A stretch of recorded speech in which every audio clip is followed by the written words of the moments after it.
मंगल करनि कलमल हरनि तुलसी कथा रघुनाथ की गति कूर कविता सरित की ज्यों सरित पावन पाथ की।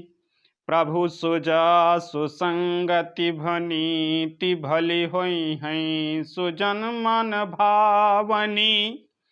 भवभंग भूति मसान की सुमिरत सुहावनी पावनी। गोस्वामी तुलसीदास जी कहते हैं कि श्री रघुनाथ जी की कथा कल्याण करने वाली और कलयुग के पापों को हरने वाली है। मेरी इस भद्दी कविता रूपी नदी की चाल पवित्र जल वाली नदी गंगा जी की चाल की भांति टेढ़ी है। प्रभु श्री रघुनाथ जी के सुंदर यश के संग से यह कविता सुंदर तथा सज्जनों के मन को भाने वाली हो जाएगी। शमशान की अपवित्र राख भी श्री महादेव जी के अंग के संग से सुहावनी लगती है और स्मरण करते ही पवित्र करने वाली होती है। सीताराम सीताराम सीताराम सीताराम नमो राघवाय। श्री राम जी के यश के संग से मेरी कविता सभी को अत्यंत प्रिय लगेगी। जैसे मलय पर्वत के संग से काष्ठ मात्र चंदन बनकर वंदनीय हो जाता है, फिर क्या कोई काठ की तुच्छता का विचार करता है। श्यामा गौ काली होने पर भी उसका दूध उज्ज्वल और बहुत गुणकारी होता है, यही समझकर सब लोग उसे पीते हैं। इसी तरह गंवारू भाषा में होने पर भी श्री सीताराम जी के यश को बुद्धिमान लोग बड़े चाव से गाते हैं और सुनते हैं।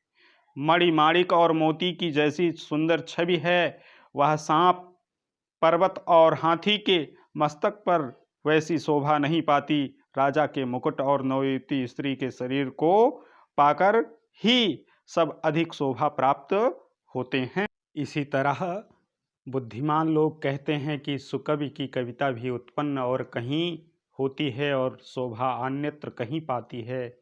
अर्थात कवि की वाणी से उत्पन्न हुई कविता वहाँ शोभा पाती है जहाँ उसका विचार प्रचार तथा उसमें कथित आदर्श का ग्रहण और अनुसरण होता है।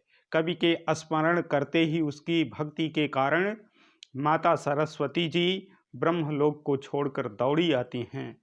सरस्वती जी की दौड़ी आने की वह थकावट रामचरित रूपी सरोवर में उन्हें नहलाए बिना दूसरे करोड़ों उपायों से भी दूर नहीं होती।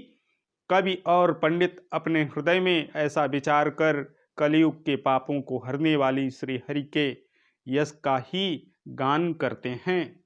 संसारी मनुष्यों का गुणगान करने से सरस्वती जी सिर धुनकर पछताने लगती हैं कि मैं क्यों इसके बुलाने पर आई।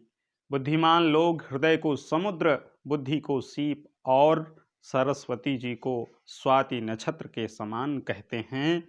इसमें यदि श्रेष्ठ विचार रूपी जल बरसता है तो मुक्ता मणि के समान सुंदर कविता होती है। उन कविता रूपी मुक्ता मणियों को युक्ति से बेध कर फिर रामचरित्र रूपी सुंदर तागे में पिरोकर सज्जन लोग अपने निर्मल हृदय में धारण करते हैं, जिससे अत्यंत अनुराग रूपी शोभा होती है। वे अत्यांतिक प्रेम को प्राप्त होते हैं जो कराल कलयुग में जन्मे हैं, जिनकी करनी कौवे के समान है और वेश हंस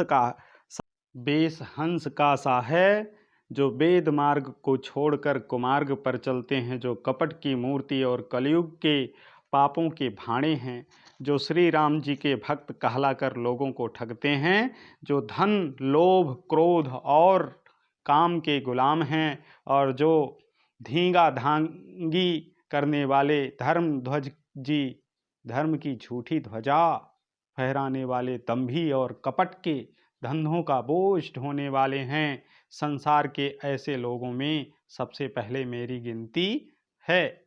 यदि मैं अपने सब अवगुणों को कहने लगूं तो कथा बहुत बढ़ जाएगी और मैं पार नहीं पाऊंगा। इससे मैंने बहुत कम अवगुणों का वर्णन किया है, बुद्धिमान लोग थोड़े में ही समझ लेंगे।